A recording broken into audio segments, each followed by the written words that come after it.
Bienvenue dans cette nouvelle édition de l'Africa Tonight. Au sommaire, le président équato-guinéen Teodoro Obiang Basogo a lancé sa tournée républicaine. Première étape, le district de Bané. Le chef de l'État y a rappelé l'importance de la formation des jeunes.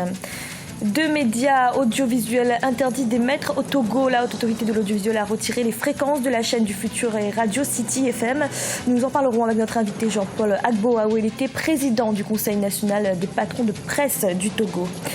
Et le président Paul Biya a reçu ce mercredi au Palais de l'Unité l'équipe nationale de football et Lyon indomptable ont obtenu un nouveau sac continental avec leur victoire en Coupe d'Afrique des Nations. Mais tout d'abord, Mohamed Farmajo est le nouveau président de la Somalie. L'ancien Premier ministre a été élu avec 184 voix contre 97 pour le président sortant Hassan Sheikh Mohamoud. 23 candidats au total briguaient le poste de chef de l'État. Pour des raisons de sécurité, c'est à l'aéroport international de Mogadiscio, endroit le mieux protégé de la capitale, qu'avait lieu le vote ce mercredi. Prévu initialement en août 2007, l'élection du président avait plusieurs fois été reportée. En Guinée équatoriale, le président Teodoro Obiang Basogo a entamé une tournée républicaine à travers le pays. L'objectif est notamment de lancer la transformation des villages. Première étape, le district de Bané. Le chef de l'État y a rappelé l'importance de la formation des jeunes. Reportage de notre correspondant Léopold Onimé-Bassoué. Le district de Bané, première étape de la tournée d'État du président Teodoro Obiang Basogo dans l'ensemble du pays. Une tournée qui répond aux promesses du chef de l'État équato-guinéen lors de sa campagne électorale en 2016, à travers laquelle Obiang Basogo avait annoncé la construction de nouvelles infrastructures sociales visant à contribuer au développement du pays.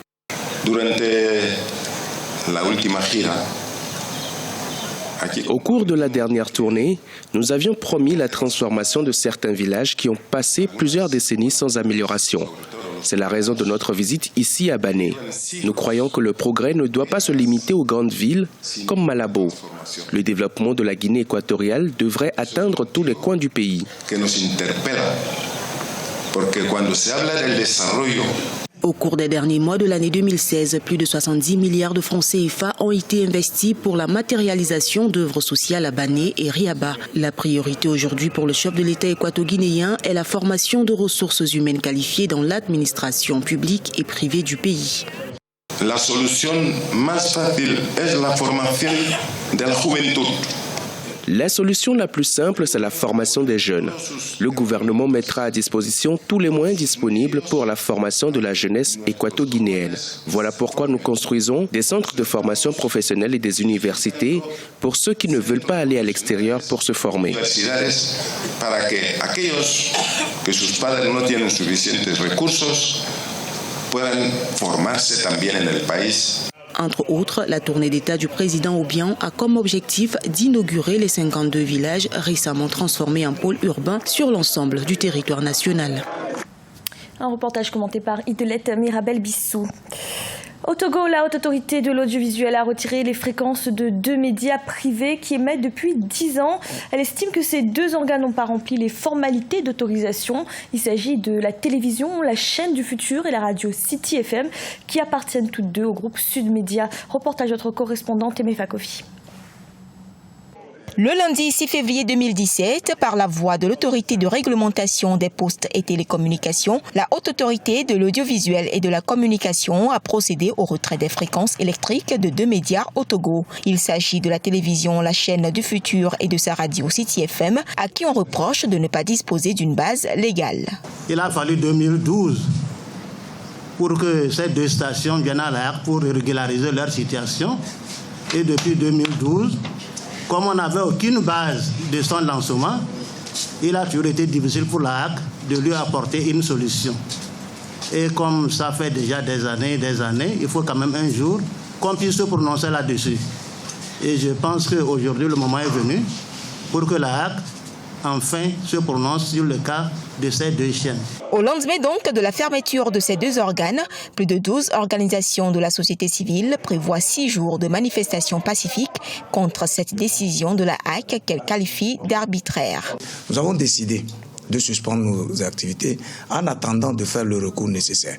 Nous formulons le recours et nous reprenons justement nos émissions jusqu'à ce que la justice ne nous départage par une décision en bonne et due forme. Dans aucun pays, on ne pouvait pas aujourd'hui dire qu'un organe qui a déjà fait plus de 10 ans d'exercice n'est pas à jour, alors que l'organe a produit et atteste toujours qu'ils ont toujours montré qu'ils ont des documents les plus appropriés pour pouvoir exercer.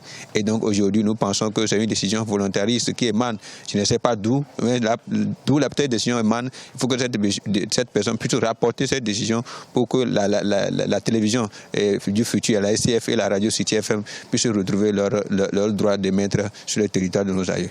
Par quels moyens la LCF a donc commencé à émettre en 2007? Pour l'heure, aucune sortie officielle de son promoteur Pascal Bodjona pour éclairer l'opinion publique, mais la bataille est désormais lancée. Au sein même de la Haute Autorité de l'Audiovisuel et de la Communication, des voix s'élèvent pour dénoncer la décision unilatérale du président Pitang Tchala de fermer le groupe Sud Média. Le président du comité presse écrite a à cet effet saisi la Cour suprême pour annulation de la décision du président de la HAC. Et pour en parler, nous accueillons Jean-Paul Agbo Awelete. Vous êtes président du Conseil national des patrons de presse du Togo. Bienvenue. Merci de m'avoir invité. Merci d'avoir accepté notre invitation. Alors, comment est-ce que vous vous positionnez aujourd'hui par rapport à cette décision qui a été prise par la Haute Autorité de l'Audiovisuel? Alors, pour commencer, chaque fois qu'un média est fermé, c'est l'espace d'expression publique qui est réduit. Et puis là, en l'occurrence, c'est plus de 70 confrères qui se retrouvent au chômage. Et donc c'est pour ça que nous nous mobilisons pour que cette décision soit revue. Alors de quelle manière vous mobilisez? Dans un cadre de discussion. Pourquoi un cadre de discussion? Pourquoi nous évoquons plutôt un cadre de discussion? Simplement parce que si on se remémore les conditions dans lesquelles les fréquences ont été attribuées à ces deux médias, parce que, rappelons-le, au Togo, il faut compétir à un appel d'offres pour pouvoir obtenir les fréquences et après signer une convention avec la HAC. Cette procédure n'a pas été respectée et donc les deux chaînes ont obtenu leurs fréquences dans des conditions qui restent à élucider. Mais ce qui est acquis aujourd'hui, c'est qu'elles existent depuis 10 ans. La chaîne de Futur est devenue la principale chaîne privée du pays. Alors justement, quel recours disposent ces deux médias aujourd'hui?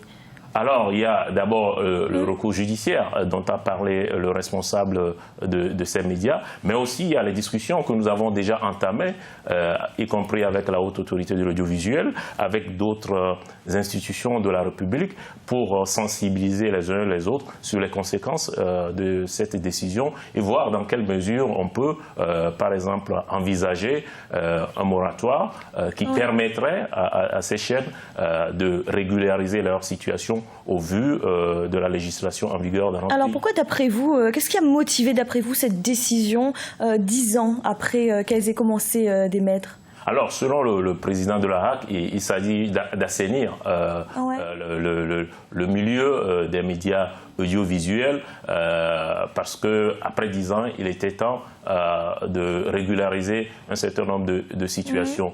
Mais nous pensons que ça ne peut pas se faire finalement au débit d'une chaîne comme LCF qui existe depuis 10 ans, comme vous l'avez souligné, City FM qui existe aussi depuis 10 ans, et puis surtout une décision qui aura pour conséquence de mettre au chômage 70 de nos confrères. Donc, alors, est-ce qu'à l'heure actuelle, ces personnes sont condamnées au chômage?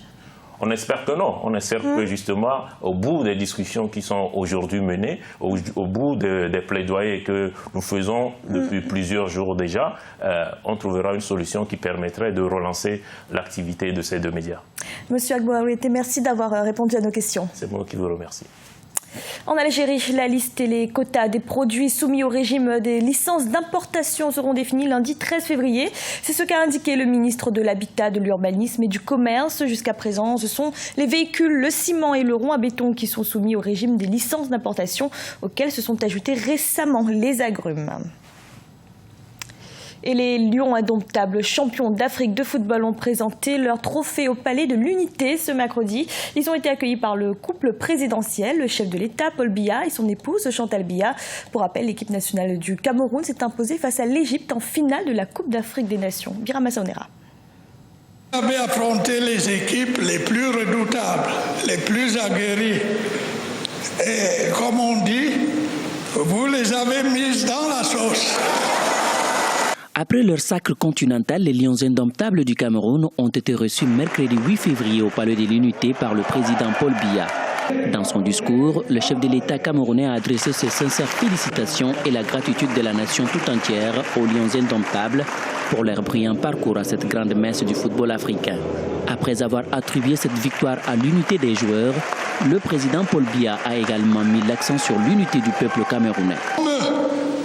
Vous êtes un bel exemple, une belle inspiration pour notre peuple et tout particulièrement pour notre jeunesse.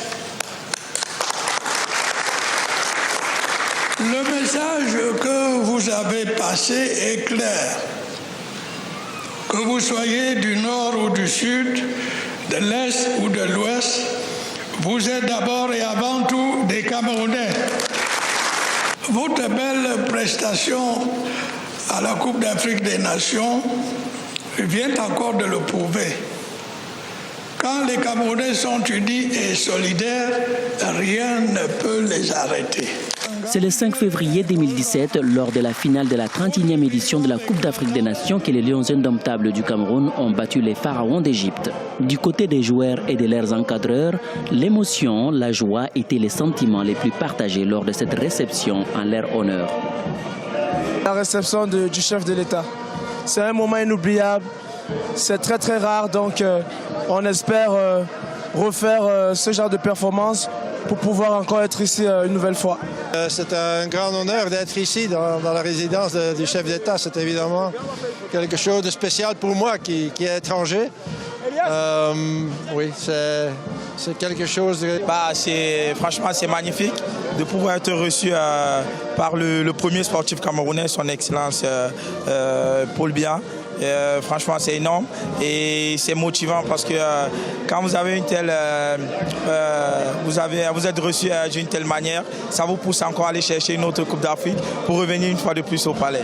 Au terme de cette réception, les 23 joueurs ont été faits chevaliers de l'Ordre de la Valeur, là où leurs encadreurs ont reçu les insignes des commandeurs de l'Ordre de la Valeur. Vainqueurs de la Coupe d'Afrique des Nations 2017 au Gabon, les Lions indomptables du Cameroun remportent ainsi leur 5e trophée continental. Vous êtes un bloc. Ce journal a été réalisé par l'ensemble de la rédaction. Merci de l'avoir suivi. Retrouvez dans un instant une nouvelle édition de l'information.